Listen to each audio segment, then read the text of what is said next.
UKLO 1 year masters. No IELTS required up to 5 years visa. High visa success rate. గురువు గారు మనం అమ్మా. కేనోపనిషత్తుకు సంబంధించి చాలా వీడియోస్ చేస్తూ ఉన్నాం. ఆ, అందులో భాగంగా ఈ విదితం అవిదితం అంటే ఏమిటి? ఈ విదిత అవిదితాల కంటే కూడా పరమాత్మ గొప్పవాడ? ఆ వివరణ ఇవ్వండి. అమ్మా చాలా మంచి ప్రశ్న. విదితం అంటే తెలిసింది అని అర్థం. ఉమ్. అవిదితం అంటే తెలియంది అని అర్థం. ఉమ్. ఇప్పుడు ఈ ప్రపంచం మనకు తెలుస్తుంది. ఉమ్. ప్రపంచం ఎట్లా ఉందో మనకు తెలుస్తుంది. ఉమ్. ఇక్కడ తెలుసుకునే వాళ్ళు, తెలుసుకోలేని వాళ్ళు విదేశాలకు వెళ్ళైనా తెలుసుకుంటున్నారు వాళ్ళు అవును, అవును. కదా, ఇబ్బంది ఏం లేదు. ఉమ్. అయితే ఈ ప్రపంచం స్థూలమైంది కాబట్టి ఇది విదితం. ఉమ్. కానీ దీనికి మూలం ఏమిటి అంటే ప్రకృతి. అది మూల ప్రకృతి. అది ఉమ్. చాలా సూక్ష్మమైనది. ఉమ్. అది అవిదితము అన్నమాట. ఉమ్. తెలియదు అది. అంటే ప్రపంచానికి విదితమైనటువంటి ప్రపంచం కంటే భగవంతుడు గొప్పవాడు. ఉమ్. అవిదితం అంటే తెలియబడదు. ప్రకృతి తెలియదు కదా. పరమాణువులను మనం చూడలేం. మనం ఉమ్. పరమాణువులు చాలా కష్టం, అసలు చాలా సూక్ష్మాతి సూక్ష్మమైనటువంటివి. ఉమ్. ఈ యొక్క ప్రపంచానికి ప్రకృతే మూలం అన్నమాట. ప్రకృతి అంటే పరమాణువులు అని లెక్క పెట్టుకోవాలి. ఉమ్. అది లెక్క అన్నమాట.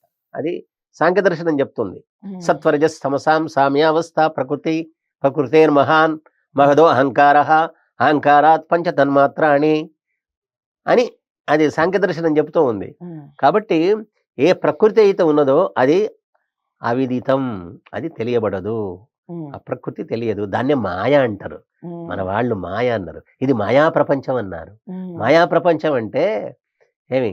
ప్రకృతి నుంచి వచ్చిన ప్రపంచం అని. ప్రకృతి మూలంగా కలిగిన ప్రపంచం అని అర్థం.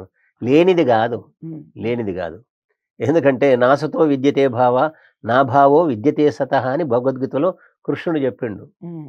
లేని దాని నుంచి ఉన్నది రాదు, ఉన్నది లేకుండా పోదు అని. ఉమ్. లేని దాని నుంచి ఉన్నది రాదు, శూన్యంలో నుంచి రాదు ఏది. ఒక వస్తువు ఉంటేనే దాని నుంచి వస్తుంది. ఉమ్. కాబట్టి ఇక్కడ ఈ ప్రకృతి అనేది ఒకటి ఉన్నది, అది సూక్ష్మమైంది, అది అవిదితము.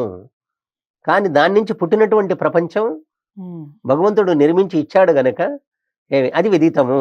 ఉమ్. అయితే ఈ సూక్ష్మమైనటువంటి ప్రకృతి కంటే, స్థూలమైనటువంటి ప్రపంచం కంటే భగవంతుడు గొప్పవాడు ఉమ్. అని ఈ విధంగా మనకు ఈ ఉపనిషత్తు చెబుతూ ఉంది. విదితాలు.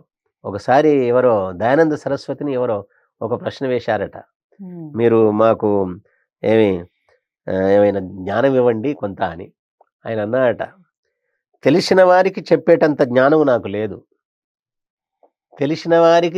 తెలిసిన వారికి ఆల్రెడీ తెలిసింది కదా, కాబట్టి తెలిసిన వారికి చెప్పేటంత జ్ఞానం నాకు దగ్గర లేదు.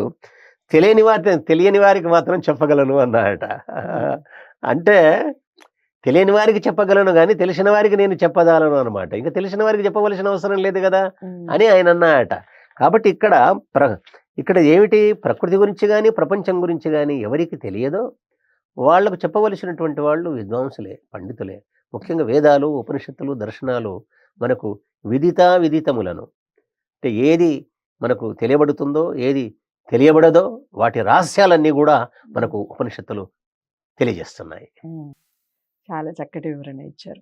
అదండి, విదిత అవిదితాలు ఉన్నవాళ్ళు మరి భగవంతుని చేరుకోగలరా లేదా అనేది ఈ వీడియో ద్వారా తెలుసుకున్నాం కదా. చాలా చక్కటి వివరణ ఇచ్చారు. ఇలాంటి ఉపనిషత్తులకు సంబంధించి పూర్తి వివరణ మన ఛానల్లో అన్ని ఉపనిషత్తులకు సంబంధించి సిరీస్లా వస్తుంది. ప్రతి వీడియోని ఫస్ట్ నుంచి లాస్ట్ వరకు వాచ్ చేసి మీకు ఏమైనా డౌట్స్ ఉంటే తప్పకుండా కామెంట్ బాక్స్లో తెలియచేయండి. లేదా మసన్ చెన్నప్ప గారిని మీరు కలవాలి అనుకుంటే స్క్రీన్ మీద కనపడే నెంబర్కి కాల్ చేయండి. వీడియోని లైక్ చేసి షేర్ చేయండి. ఛానల్ని సబ్స్క్రైబ్ చేసుకోండి.